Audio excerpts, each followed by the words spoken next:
The following program presents principles designed to promote good health and is not intended to take the place of personalized professional care. The opinions and ideas expressed are those of the speaker. Viewers are encouraged to draw their own conclusions about the information presented.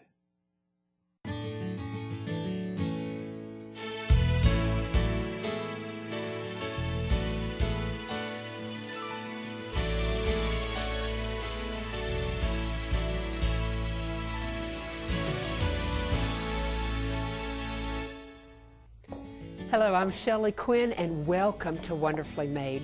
You know, David wrote, "Oh, I praise the Lord, for I am fearfully and wonderfully made."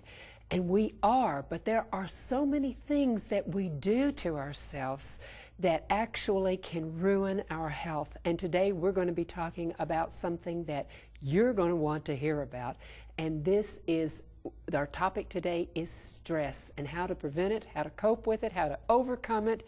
And we have with us an expert. He is a cardiologist from the Chattanooga, Tennessee Heart Institute, and his name is Dr. Jim Marcum. Jim, thank you so much for being here today.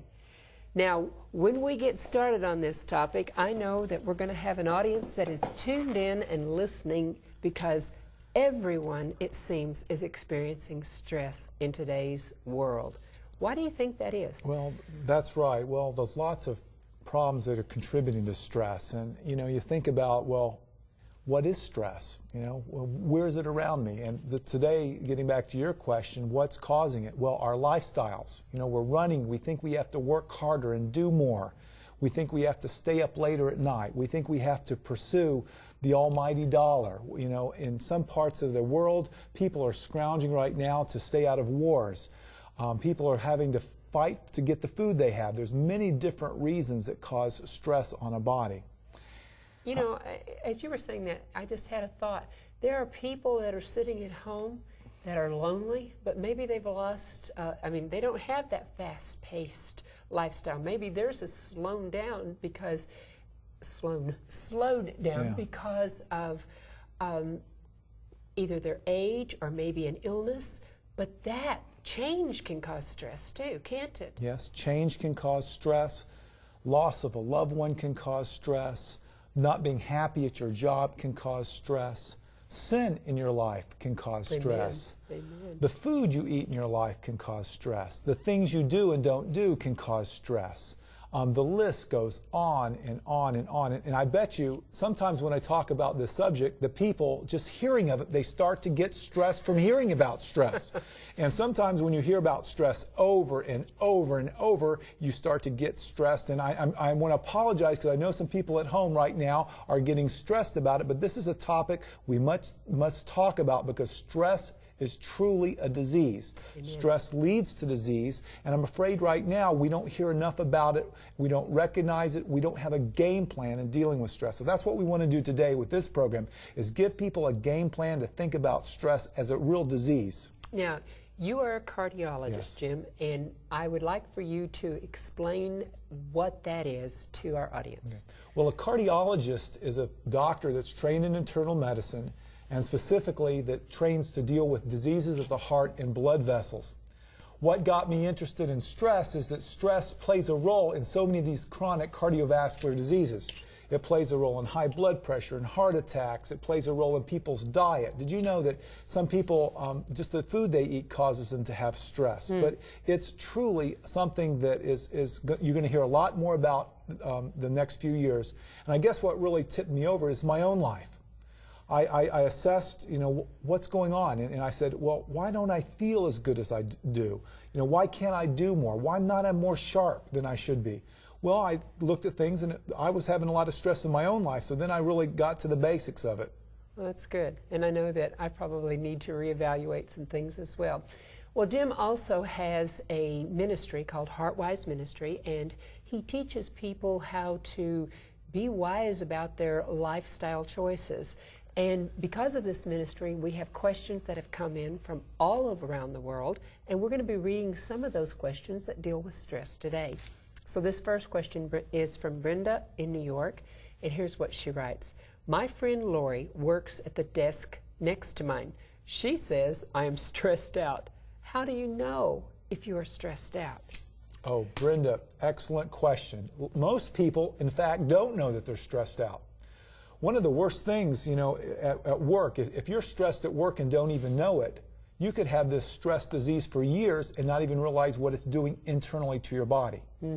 There's the stress you know about, the conscious stress, but every input that your body gets from anywhere, every input is stored in your brain, in the subconscious. So the subconscious is working even when your conscious doesn't know about it, and it can create physiologic manifestations. So your mind and your body are so tightly connected. And then all these chemicals start to go that deal with the stress hormones. Now I want to throw up our first graphic today. These are some, she asked, how do you know when you might have stress? Well, some of the common symptoms of stress could be, are you having headaches? Do you have unexplained chest pain? Are your muscles tight? Are you having problems sleeping? Do you have acid that bubbles up from your stomach? Are you having high blood pressure? Are you having palpitations? Or are you shortness of breath? All of these, Shelley, can be symptoms of stress. But I think this is the best one that I have for the audience. In a person that I think that having lots of symptoms, you go to the doctor and say, oh, my chest hurts, and I do a lot of tests. I can't find anything wrong. And I think, well, maybe they have the disease of stress. Well, one of the uniform symptoms is they don't sleep well at night. So I always ask people, do you sleep well at night? And if the answer is no, you have to say, well, maybe in addition to everything else, they're having some underlying stress. So, Brenda, back to your question. How do you know if you're stressed? Well, do you have any of these symptoms? And secondly, are you sleeping well at night? That would be a good one. And it's interesting that often people around us are the ones who recognize it. I had my husband told me once, honey, I think you're overworking, you're getting stressed out. And I said, that's ridiculous. But I went to a doctor, and as I was talking to him, he said, you're going to burn out your adrenal glands. He said, you are going at high speed 24/7, and he said, you're killing yourself. So I took it seriously. Yeah. Okay, the second question comes from Andrew in Australia. And he says, my job in Sydney requires travel 4 days a week. I know this kind of schedule is not good for my body. What does stress actually do to the body? Andrew, that's a good question, and I've had quite a few comments from Australia, so I know that people in Australia are very interested about their health. But stress, and I'm going to step on a lot of toes here, especially my friends, the truck drivers. I see lots of them that they don't sleep well. The salesmen, the people that travel, the people that are on the go a lot, they frequently have high levels of stress. And stress can come from anywhere. It can come from relationships, it can come from pain, it can come from the things we eat, the things we think about, change, loss of loved ones. Divorce is a big cause of stress. Job is a big cause of stress. Not having good relationships with people. But there's two types of stress that I want to talk to Andrew about. One is the acute stress, the fight or flight. If someone's threatening, to kill you, okay, you're going to get your muscles up and you're going to battle with them. And you're going to battle and battle. That's the good type of stress. That's the kind of stress you want. But in chronic stress, your body is doing that all the time. One of the hormones that your body makes is called epinephrine or adrenaline. And this is the hormone that does all sorts of things in your body. For instance, it constricts blood vessels. It gets the body ready to fight. So all your muscles all throughout the body get tense because you're ready to fight a battle. You mobilize your food from different places because you're getting ready to fight. You're not, you're going to get the food. So the acid is in the stomach just churning because you're ready to digest whatever energy you can. Your immune system, well, we don't need an immune system in this course because we're going to move our body energies in order to fight. Your mind, it's just racing 1,000,000 times a minute. Your heart starts to speed up, okay? The muscles around your eyes tight because you're getting ready to try to defend yourself to stay alive.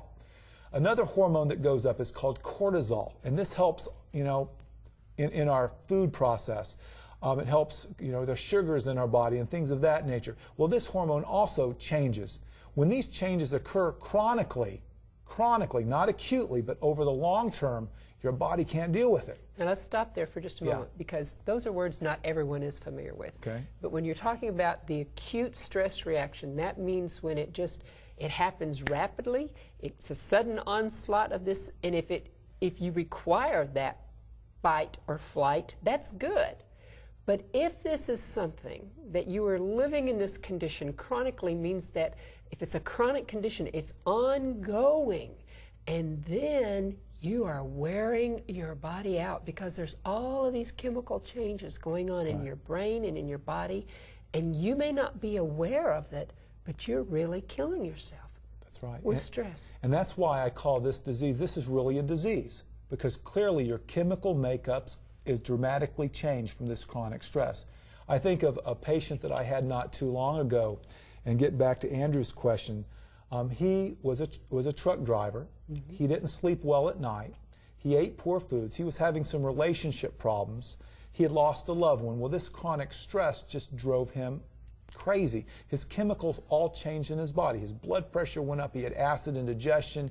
And finally, when he was able to realize he had this and work through this stress one step at a time, his symptoms started to improve, because this is a terrible disease that we have.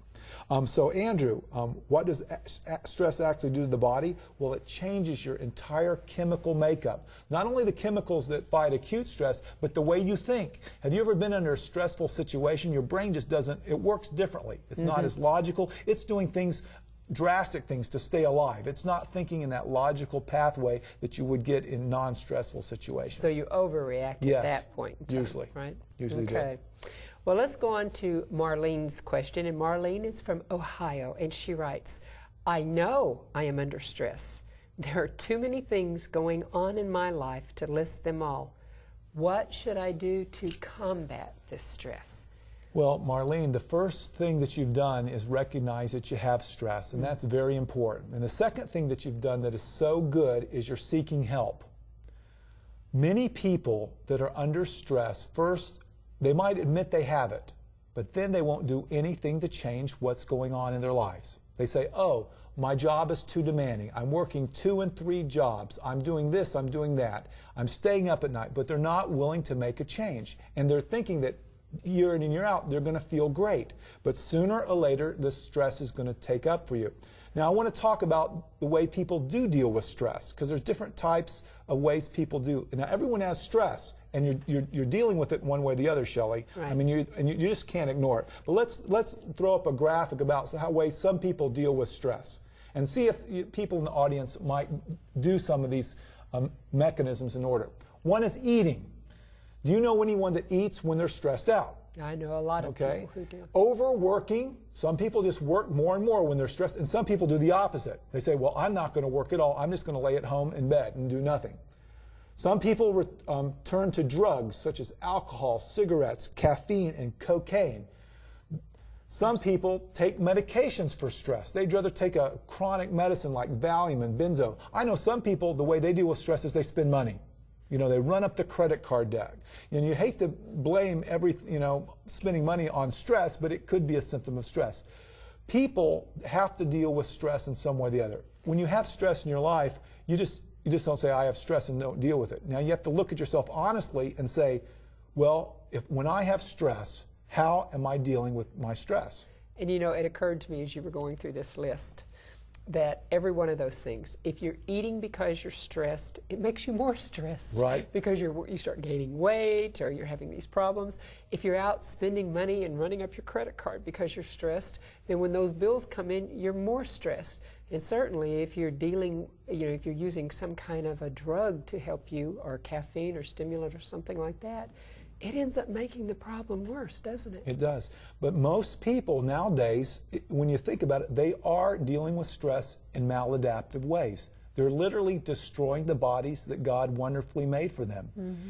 And that's why when you think about stress, getting back to the good ways of dealing with stress, we have to focus on, I think, biblical ways in dealing with the stress. Casting our burdens on someone else, not trying to take everyone's burdens. Let's show the graphic about some of the good ways to cope with stress. One, this is, I think, the only true way to deal with chronic stress is an active spiritual life. Amen. You have to cast your burdens on your Lord. Amen. If you look the way when Christ dealt with stress, he went to his Father in prayer. over and over. That's the way he dealt with stress. He prayed. He cast his burdens. He got them off him. So you have to have an active spiritual life to deal with stress. Another thing that helps stress immensely is exercise, because exercise increases all of the hormones that help fight stress. Mm-hmm. Proper nutrition is another very, very important way to deal with chronic stress, and it only makes sense. If you put good gas in your car, right, the car's only going to run better. Now, we see examples of this biblically throughout all times. If you think back into Daniel and his friends. Another reason, we have to also recognize that we have stress. And those are some of the things that we need to talk about. Another thing that's very important is getting appropriate rest. Getting away, changing a scenery, getting your mind away from all those things, letting your mind recharge are all important things in dealing with chronic stress. Now let's, for a few seconds, talk about some of these. You bet. Anyone jump out at you that's a productive way of dealing with stress? Well, I know that my only way, really, of dealing with stress at the time is just turning my eyes on the Lord. I need to do some more. I need to exercise more. I definitely need to just get away with a change of scenery, rest more.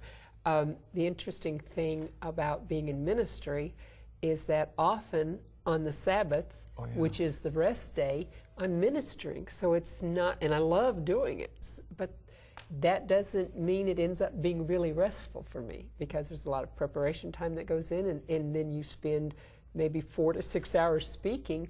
It's not necessarily a day of rest. Right. So I can see a lot of things I need to change. Well, I agree so much with that day of rest. And God knew when He set up this world that it was going to be stressful. Right. And God worked 6 days, and He literally took a day off for rest, not only spiritual rest, but a physical rest where He could rejuvenate our body. Now, you might say, well, if I'm not truly spiritual and physically resting on that day, can I really have the blessings of that day? I don't know. It's something to think about. Well, I do know that as far as the priest ministering in the temple, I know I'm not breaking the Sabbath, right, but it is something that I do realize that from time to time I think about. Because I am ministering on that day, I should maybe take another day off too. But there's a lot of things that people are not doing because we are caught up in this high-tech, fast-paced society, and it seems to me that, I don't know about you, you may not be old enough to remember, but I can remember when Federal Express and UPS first came out, and you could get something somewhere overnight. We thought it was amazing.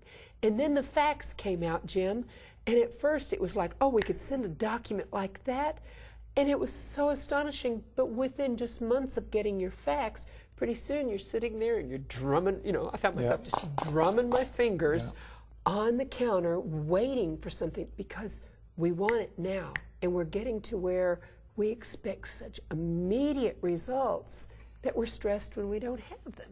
Yeah. Well, in me, as far as my personal life goes, the one that I thought has helped me more than I thought would be just the process of getting away. Yeah. Moving from your environment that you're in every day, day in and day out, and getting away, whether that be, just sitting alone somewhere, taking a trip, a vacation. In fact, one of the ways I treat chronic stress, in addition to the biblical ways, in addition to resting, is I tell somebody, I say, Shelley, you're really stressed, and if we don't do something now, it's going to get worse. But what I'm suggesting is Wednesday afternoon that you take off from 1 o'clock to 5 o'clock. That's your time. You can do whatever you want. No one can get to you. Now, if you choose to work, it's your choice. If you want to lay down, it's your choice. If you want to read a book, if you want to write, those are all your choices. And what I think this does is it lets your subconscious know that no matter how hard it gets during the week, I'm going to have a release valve. I have something to look forward to, and I can sort of rejuvenate my brain batteries in order to make it to the next time, which probably is going to be a Sabbath, when I can sort of rejuvenate myself again. I think that getting away mentally and knowing that that vacation is there has helped me more than anything in dealing with chronic stress. I was thinking, there was a young lady that I was ministering to that she was a young mother of 3, homeschooling all 3 children, and she was with her children 24 hours a day, 7 days a week. And I gave her the advice that you gave her, and she said, oh, but I feel like I would be a horrible mother if I took an afternoon off for myself.